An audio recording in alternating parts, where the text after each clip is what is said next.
पड़ोसी का पीड़ा। मिथिलांचल में खुशियों की सौगात लेकर आम मंजराए। गांवों में बसंत का आगमन उस साल कुछ ऐसा हुआ कि हर चेहरे पर रौनक बढ़ गई। आसार इस बात के थे कि आम खूब फलेंगे। मंजर बोरियों में बदले फिर टिकुलों में। टिकुलों ने आम का रूप लिया। मिथिलांचल के हर गांव में बस यही चर्चा थी कि इस बार आम में इतनी महंगाई हो जाएगी कि साल भर के खर्चों के लिए सोचना नहीं पड़ेगा। मगर विधि का विधान कुछ और था। आम अभी तैयार नहीं हुए थे कि जबरदस्त ओलावृष्टि हुई और होने लगी मूसलाधार बारिश तेज झक्कड़ के साथ। गांव दर गांव आम के बगीचों में एक मुर्दनी सी छा चुकी थी। काले बादलों ने गांव वालों की खुशियों को पूरी तरह बंक लिया था।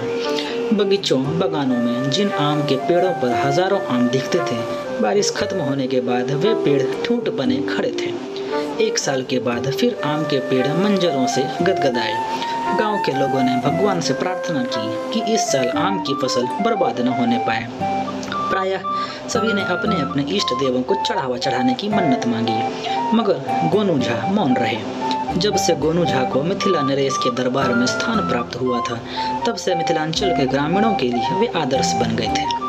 उनके गांव के लोग जब मिथिलांचल के अन्य गांवों में जाते तो गर्व से कहते कि वे गोनू झा के गांव से आ रहे हैं। यहाँ तक कि गोनू झा से जलने वाले लोग भी दूसरे गांव में जाकर उनकी प्रशंसक हो जाते थे। ऐसे में गोनू झा के ग्रामीणों में यह उत्सुकता पैदा होना अचरज की बात नहीं थी कि गोनू झा ने आम की फसल को बर्बादी से बचाने के लिए आखिर क्या मन्नत मांगी है। लोग जब कभी गोनू झा से पूछते तो गोनू झा इस प्रश्न को टाल देते।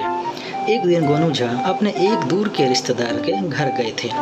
नदी के किनारे उनके रिश्तेदार का घर था। नदी से सटे ही उनका बड़ा सा आम बागान था, जिसमें सैकड़ों आम के पेड़ थे। क्या कलमी, क्या और क्या बीजू। बीजू आम के लिए उनका बागान पूरे मिथिलांचल में मशहूर था। इस बागान में बिढ़निया, कर्पूरी, सिंदूरी, मिठुआ, सुगंधा जैसे 2500 किस्म के बीजू आम के पेड़ थे। बम्बैया आम के पेड़ों से तो उन्होंने अपने बागान की घेराबंदी ही कर रखी थी। मालदह की कई किस्मों के कलमी आम उन्होंने अपने बागान में लगा रखे थे। गोनू झा के आने पर बहुत खुश हुए उनके रिश्तेदार और उन्हें आम के बागान में ले गए और प्रायः हर आम के पेड़ के बारे में उन्हें बताने लगे कि इसकी कलम उन्होंने कहाँ से मंगाई। अपने बगीचे में लगे आम के विभिन्न किस्मों को लेकर उनके रिश्तेदार यहाँ गर्भोत्तकी भी करने में बाज नहीं आए कि उनके बागान में जितने तरह के आम के पेड़ हैं, उतने आम की किस्में तो मिथिला नरेश के बागान में भी नहीं होंगी। उनकी इस गर्भोत्तकी से गोनू झा खींच गए, लेकिन उन्होंने कुछ भी नहीं कहा। गोनू झा को मौन देखकर उनके रिश्तेदार ने अपनी बात जारी रखी। उसने गोनू झा को बताया कि आम की फसल को वर्षा से बचाने के लिए उसने देवी माँ से मन्नत मांगी है कि आम तैयार होते ही प्रतिदिन 2 आम उनके मंदिर में चढ़ाएंगे। गोनू झा क्या कहते हैं, बस सुधी श्रोता की तरह उनके साथ बागान में टहलते रहे। जब गोनू झा के रिश्तेदार को यह महसूस हुआ कि वे ही लगातार बोलते जा रहे हैं और गोनू झा लगातार चुपचाप उनकी बात सुनते जा रहे हैं मगर कुछ बोलते नहीं, तो उन्होंने गोनू झा से पूछा, आप बताइए पंडित जी, आपने क्या मन्नत मांगी है अपने इष्ट देव से। गोनू झा ने उन्हें बताया, मैंने अभी तक कोई मन्नत नहीं मांगी है। फसल प्रकृति पर निर्भर है। मौसम सामान्य रहा तो आम की पैदावार अच्छी होगी, आंधी बारिश हुई तो आम की फसल प्रभावित होगी, इसमें नया क्या है। मगर उनके रिश्तेदार ने उन्हें कहा, क्या पंडित जी, राज दरबार में आप क्या पहुंच गए कि पूरे नास्तिक हो गए। यह बात गोनू झा को बुरी लगी, मगर उन्होंने अपनी भावना प्रकट नहीं होने दी और कहा, मैंने तो यथार्थ कहा, इसमें नास्तिक या आस्तिक होने की बात ही नहीं है। जब आस्तिक नास्तिक की बात नहीं है तो आपको कुछ चढ़ावा चढ़ाने की मन्नत मांगनी चाहिए ताकि आपके आम की पैदावार भी अच्छी हो। गोनू झा से उनके रिश्तेदार ने कहा।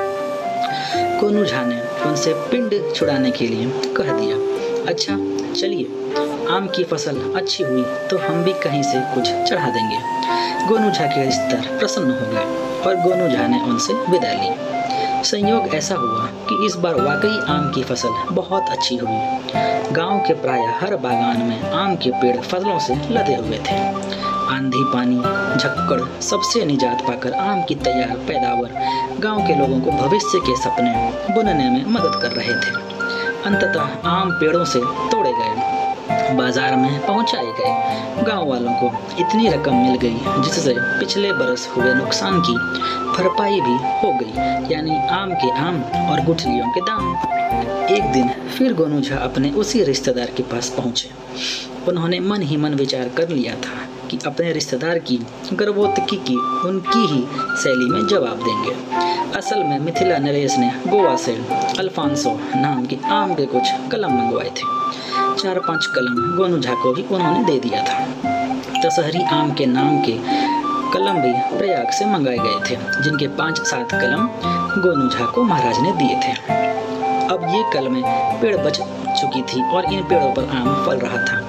इन पेड़ों में जब आम तैयार हुआ तब दोनों प्रजातियों के एक आम अपने साथ लेकर गोनू झा अपने रिश्तेदार के घर पहुंचे और उन्हें ये दोनों आम थमाते हुए कहा, ले भाई, ये 2 आम ज़रा छोटा छोटा टुकड़ा काट के घर के सभी लोगों को प्रसाद की तरह बांट दें। गोनू झा के रिश्तेदार को लगा कि गोनू झा निश्चित रूप से आम की अच्छी फसल के बाद मन्नत पूरा करके आए हैं और प्रसाद बांट रहे हैं। उन्होंने पूछा, क्यों पंडित जी, अपने भगवान को चढ़ा लिया क्या? उन्हें इस बात का गर्व हो रहा था कि उन्होंने ही गोनू झा को भगवान से मन्नत मांगने के लिए प्रेरित किया था। गोनू झा ने उन्हें जवाब दिया, अभी कहाँ भाई। उनके रिश्तेदार ने अपने घर के लोगों को आवाज़ लगाई, अरे कुछ लाओ पंडित जी को बैठने के लिए। घर से एक बच्चा हाथ में पीढ़ा लिए आया और गोनू झा के नीचे रख दिया। गोनू झा ने पीढ़ा हाथ में उठा लिया और रिश्तेदार की ओर देखकर लंबी सांस छोड़ते हुए कहा, तो आखिर कुछ मिल ही गया। यह कहते हुए वे पीढ़ा को लेकर नदी की तरफ दौड़े। उनका रिश्तेदार पहले तो हतप्रभ सा रह गया, मगर जब चैन तन नहीं हुआ तो गोनू झा के पीछे वह भी दौड़ पड़ा। दौड़ते हुए उसने आवाज़ लगाई, अरे क्या हुआ पंडित जी, क्यों दौड़ रहे हैं? गोनू झा ने दौड़ते दौड़ते हुए कहा, अरे कुछ की तलाश में था और कुछ मिल गया, अभी मन्नत पूरी करके आता हूँ। तब तक नदी का किनारा आ गया। गोनू झा ने पीढ़ा नदी में उछाल दिया। छपाक की आवाज़ गोनू झा के रिश्तेदार ने सुनी। वह कुछ समझ नहीं पाया। गोनू झा के करीब आने पर हाँफते हुए उसने गोनू झा से पूछा, क्या हुआ? गोनू झा ने संयत होते हुए कहा, आपके साथ इसी जगह पर नदी मैया से मैंने मन्नत मांगी कि कहीं से कुछ जरूर चढ़ाऊंगा। बहुत जगह गया, कहीं कुछ नहीं मिला। अब भाग्य देखिए, आपके घर आते ही आपने कुछ मंगा दिया और मैंने नदी मैया को कुछ चढ़ा दिया। इस तरह मन्नत पूरी हो गई। गोनू झा का रिश्तेदार उनका मुँह देखता रह गया। आशा करता हूँ कि आपको कहानी पसंद आई होगी। इस पर आपकी क्या राय है प्लीज़ हमें कमेंट करके बताइए। कहानी पसंद आई हो तो लाइक और सब्सक्राइब करना बिल्कुल भी ना भूलें। चैनल पर नए हो तो चैनल को सब्सक्राइब ज़रूर कीजिए। कहानी सुनने के लिए आपका बहुत बहुत धन्यवाद।